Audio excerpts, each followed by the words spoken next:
আসসালামু আলাইকুম দর্শক, আজকে আপনাদেরকে আমি শোনাবো আমাদের এলাকার মুরব্বীদের কাহিনী।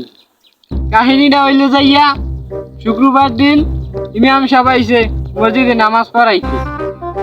আইতে পর একজনে কয়, হুজুর আজকে একটু আমার বাপের জন্য দোয়া করবে।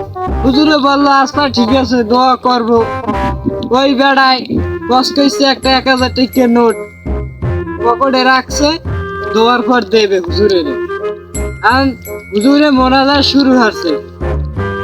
মোনাজাত শুরু করার পর মোনাজাতের মধ্যে আরো 6 জনের নাম কইয়া লাইছে।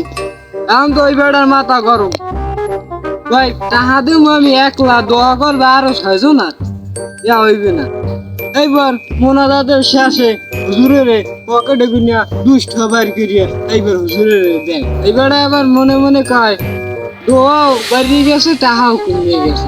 এরকমের জাহেল লোক আমাদের এলাকায় না হুদা, এই সারা বাংলাদেশে এরকমের অনেক লোক আছে। আর আমি কিছু কমু না, কারণ আপনারা আমার উপরে রাগ করতে পারেন, কারণ আমার কাম আমি আপনাকে কইছি, আপনারা সতর্ক হয়ে চলবেন। আপনি যদি সতর্ক হয়ে না চলেন তাতে আমার কিছু আইবে যাইবে না।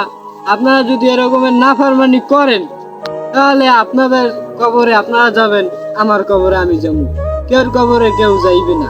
আর যদি এই ভিডিওটা ভালো লাগে একটু লাইক দেবেন, আর না দিলে নাই।